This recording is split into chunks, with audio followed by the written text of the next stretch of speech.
ఉద్యమం చూస్తున్నారు. నేను ఇప్పటికే 2-3 సందర్భాల్లో చెప్పిన, మీరు ఐపీఎస్ అధికారులుగా ప్రవర్తించండి, కింది స్థాయి పోలీసులను నియంత్రించండి. ఎవడో చిన్నపాటి మండల స్థాయి కాంగ్రెస్ నాయకుడో గ్రామ స్థాయి కాంగ్రెస్ నాయకుడో హుకుం జారీ చేస్తేనే ఎఫ్ఐఆర్లు అవుతున్నాయి, వాళ్ళు చెప్పితేనే అరెస్టులు అవుతున్నాయి. వాళ్ళు ప్రజల ముందే హూంకరిస్తున్నారు. ఊళ్ళో రాగానే ఎవడన్నా పలానా ఆయన ఇట్లా సోషల్ మీడియాలో పెట్టిండు, లేకపోతే పలానా ఆయన ఇట్లా అనగానే అరే ఇవన్నీ లోపటాయి. ఇది వాళ్ళు పోలీసుల మీద ఉపయోగిస్తున్న భాష కూడా, అరే ఇవన్నీ లోపటాయి, ఏం మిగుతున్నాడు రా ఇస్తే ఇట్లా మాట్లాడుతున్నారు. వాళ్ళు ఇటువంటి భాష ఉపయోగిస్తున్నారు. కనీసం పని చెప్పేటప్పుడు కూడా వాళ్ళకి గౌరవమైన భాష ఉపయోగించడం లేదు. అయినా ఎందుకో సోయి లేకుండా ఉన్నారు జిల్లాధికారులు. జీతం కాంగ్రెస్ వాళ్ళు ఇస్తలేరు, జీతం ప్రభుత్వం నుంచి వస్తుంది, జీతం ప్రజల పన్నుల నుంచి వస్తుందన్న సోయి లేకుండా ప్రవర్తిస్తున్నారు. వాస్తవానికి నాకు ఎప్పుడు అధికారుల మీద ఆరోపణ చేసే అలవాటు లేదు. నేను 10 సంవత్సరాలు మంత్రిగా కూడా ఒక్కనాడు కూడా ఒక అధికారిని హుంకరించి నేను ఆర్డర్ ఇవ్వలే. ప్రత్యేకించి పోలీసుల పని విధానంలో మేము ఎన్నడూ జోక్యం చేసుకోలే. నా 10 సంవత్సరాల కాలంలో దాదాపు 3 జిల్లాలో కలిపి 5-6 ఎస్పీలు మారిండ్రు, అక్కడ డిప్యూటీ కమిషనర్లు మారిండ్రు. కానీ ఒక్కనాడంటే ఒకనాడు ఒక ఎస్పీకి ఫోన్ చేసి ఈ కేసు పెట్టండి తీయండి అని చెప్పలేదు. కానీ ఇవాళ పొద్దున్న లేస్తే పోలీస్ అధికారులకు ఆర్డర్లు అయితే జిల్లా మంత్రుల నుంచి, లేదా ఎమ్మెల్యేల నుండి, లేదా మండల పార్టీ కాంగ్రెస్ నాయకుల నుండి, ఈ మధ్యన ఇంకా దిగజారి కాంగ్రెస్ గ్రామ శాఖ నాయకుల నుంచి ఉత్తర్వులు తీసుకొని పనిచేస్తున్నారు. ఇవాళ మనం ఇక్కడికి వచ్చినాం, ఈ కొత్తపేట సాయి సిద్ధు అని చెప్పి గిరిజన యువకుడు. ఒక ఆటవిక రాజ్యం నడుస్తుంది.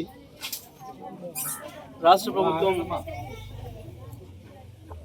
ఏ పని చేయడం చేతగాక కేవలం పోలీసులను అడ్డుపెట్టుకొని ప్రజల్ని దెబ్బలు కొట్టే కార్యక్రమం ఒకటే చేస్తూ ఉంది.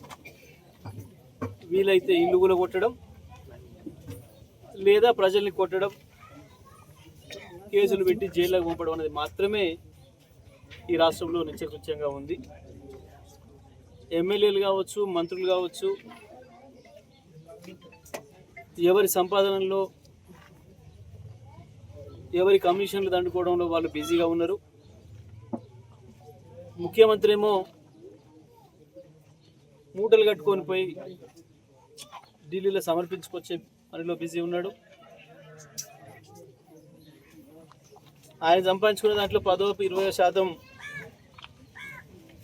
ఢిల్లీకి, ఒక దిక్కేమో రాహుల్ గాంధీకి, ఇంకొక దిక్కేమో మోడీకి సమర్పించుకునే కార్యక్రమంలో ఉన్నాడు. ఎందుకంటే ఆయన కొనసాగాలంటే మోడీ ఆశీస్సులు కూడా కావాలి. కాబట్టి పైకి రాహుల్ గాంధీకి ఇచ్చినట్టు కనపడ్డా లోపడంగా ఆ కార్యక్రమం చేసుకునే ఉన్నాడు. ఇవాళ తెలంగాణ రాష్ట్రంలో ప్రజలు కేసీఆర్ గారు మాకు కల్పించుకున్న కనీస సౌకర్యాలన్నా కొనసాగించండి అని చెప్పి అడిగే పరిస్థితి కాదు, ఆర్తనాదాలు చేయాల్సిన పరిస్థితి వచ్చింది. యూరియా లేదు, యూరియా కొరకు నిలబడ్డరు, బారులు తీరరు జనం అని కనుక సోషల్ మీడియాలో పెడితే దానికి కూడా కేసులు.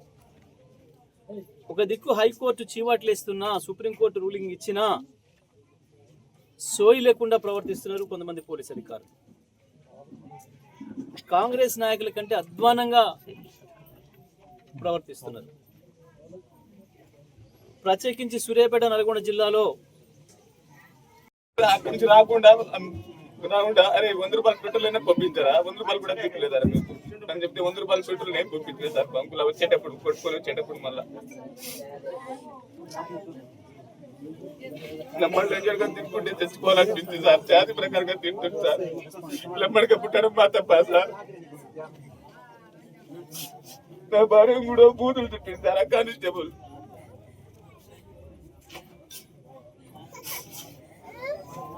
న్యాయం చేయండి సార్. మా పైన మాకు తినడానికి తిండి లేక 15 రోజులు మా పాపకి నేను వాటర్ తాపించిన సార్. మాకు ఆటో కూడా లేదు, మా ఆటో కూడా కుంచుకుపోయింది సార్. ఫైనాన్స్ వాళ్ళు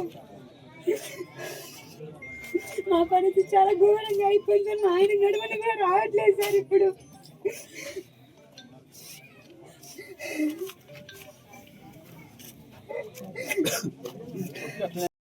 ఇప్పుడు వరకు నొప్పి హాస్పిటల్ చూపించడానికి కూడా నాకెవరు లేరు సార్.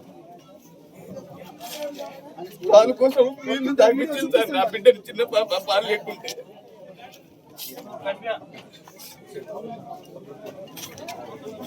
వీడియో చూపిస్తుకుంటున్నాను. అమ్మాయి కొద్దిగా కొంచెం వెనక్కి తీసుకున్నాను, వెనక్కి తీసుకున్నాను, వెనక్కి తీసుకున్నాను.